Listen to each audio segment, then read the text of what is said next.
Chapter 3 Verity.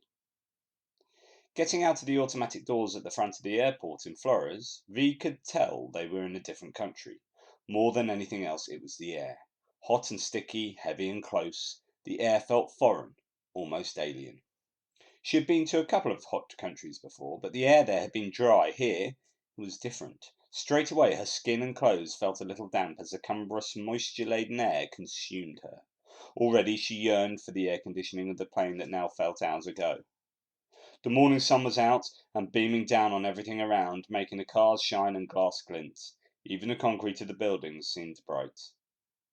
The noise of the engines and the occasional beeps of the car horns had their own aural flavour, much like the packet of nachos she had just eaten. Verity felt that everything out here was going to feel different. She pulled the sunglasses down from the top of her head and onto her nose. Wearing sunglasses and not being in school uniform could only mean one thing. The summer holidays had truly started. At first, Verity was disappointed that the three of them had spent so little time in the airport at the capital, Guatemala City, but the connecting flight onto the airport at Flores in the north of the country proved to be excitement enough. They didn't fly on a jumbo jet, like they did from London, but a small fixed-wing plane that was barely big enough for them, their pilot, and their assorted luggage.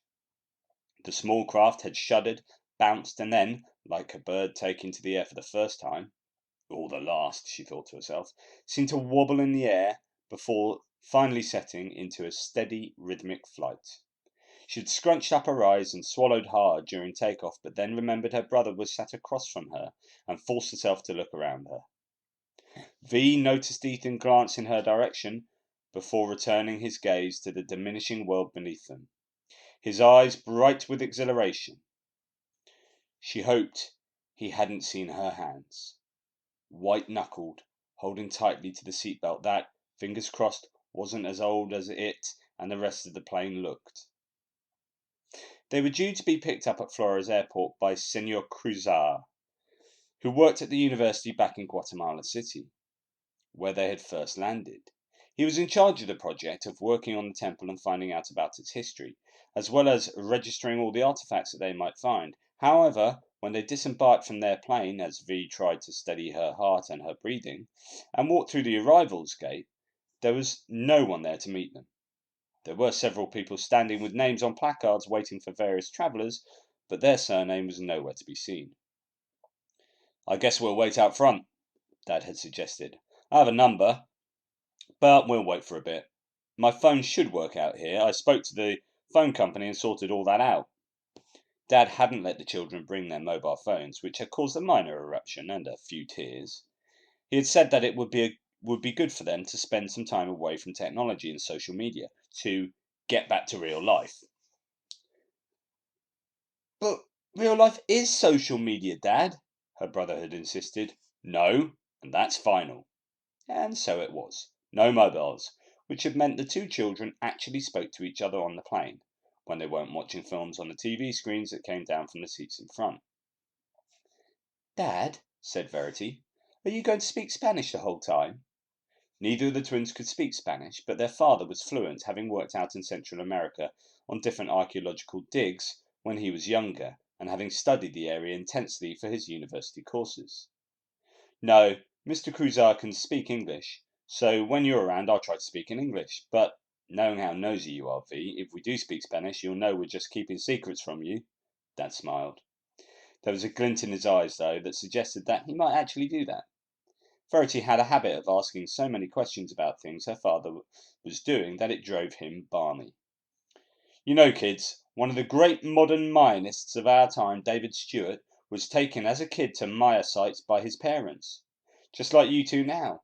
He is famous for deciphering Maya hieroglyphs. Perhaps you can make something of your lives just like him." Just then a screeching sound could be heard. The three of them looked up to the left and saw an old, battered and dirty Land Rover hurtle along the busy airport road to come screeching to a halt next to where they were standing.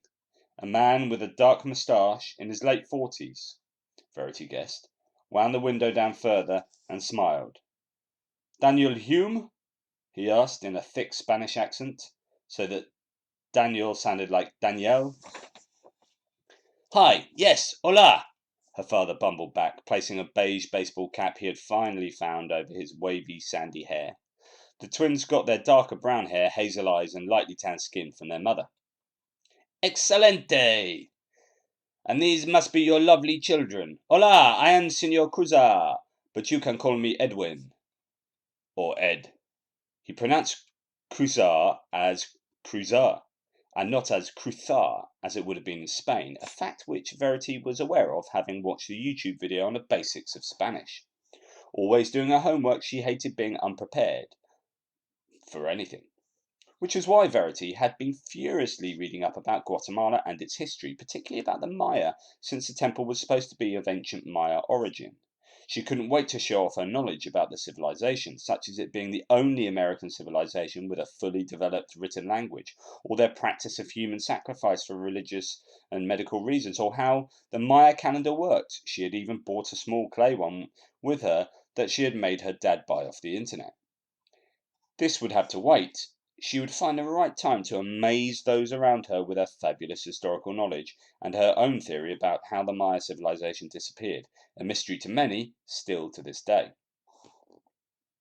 Please, please, let me help you with your bags, Senor Cruzar offered.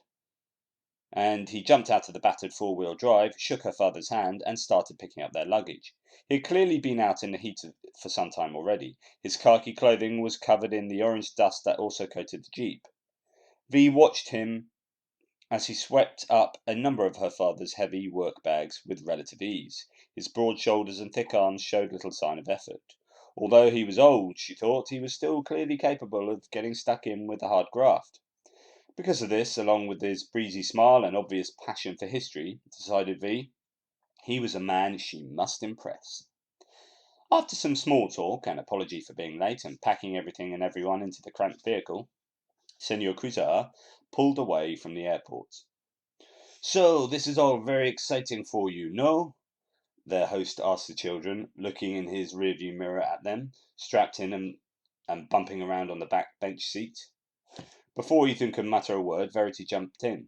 Yes, I can't wait to see how this temple fits in with the Maya timeline, and what sorts of artifacts there may be. I'm guessing it is from about 200 BC. Wow. Okay, little miss, you're obviously a bit of an expert. Well, Dad interrupted, we have had a number of conversations about this. Don't worry, no one's mentioned anything to anyone else. Good, good. And yes, Vi, we think it is from about that time period. They were building cities around then. We are trying to work out if this temple is on its own or part of a larger city or built up area. The problem is nature is more powerful and, what is a word, persistent than we give it credit for. The jungle has grown up everywhere. Even Ethan seemed interested in what Cruzar had to say. Your English is very good, Ed, Verity remarked. Gracias, señorita. I did my studies in an American university. Cruzar drove the jeep through the small city of Flores, taking his passengers on a guided tour. The city, more like a town, was situated on the edge of a large lake. The host took them across a causeway and into a small island that housed the city's historical heart.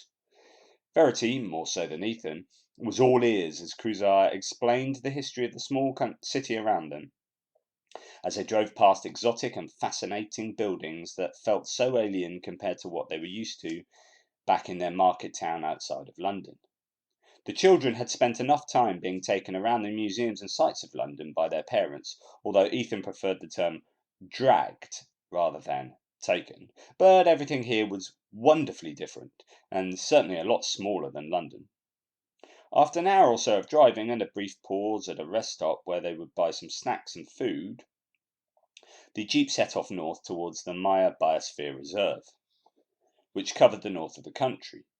Deep inside this huge forested area was the hidden treasure that the family were eagerly waiting to see. We are hoping, said Cruzar to his passengers in his thick Spanish accent, to maybe solve the riddle of why the Maya civilization disappeared. Do you know of this mystery, children? Quick as a flash, Verity, with a smile on her face, answered, Yes, it is one of the world's great unsolved puzzles. Sometime around the 9th century, the Maya just sort of collapsed. There were almost 20 million people in their civilization, yet we don't know what happened. Some people say it could have been too much hunting and not enough food or water. Some people say they could have been invaded, and others say it could have been an alien invasion. But they would be idiots. Cool, said Ethan excitedly. That's what I reckon. Aliens did it. They came down first and took one or two people to do experiments, and then when they were sure about humans, they returned and took the rest. I've read about stuff like this. There are cattle in America that have had parts of their bodies removed by aliens after similar experiments. As I said, idiots believe that sort of theory. I was reading online that it was probably due to lots of reasons, including a big drought and too many people to feed.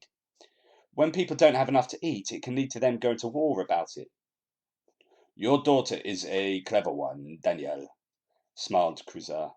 I think she will find this trip useful. However, we think we may have found some things that lead us to believe something else may have happened. Something interesting. But you'll have to wait and see, and it's a long way still to go. The jeep trundled along the road and into the countryside as V's mind whirled with ideas and theories, wondering what they had found at the temple.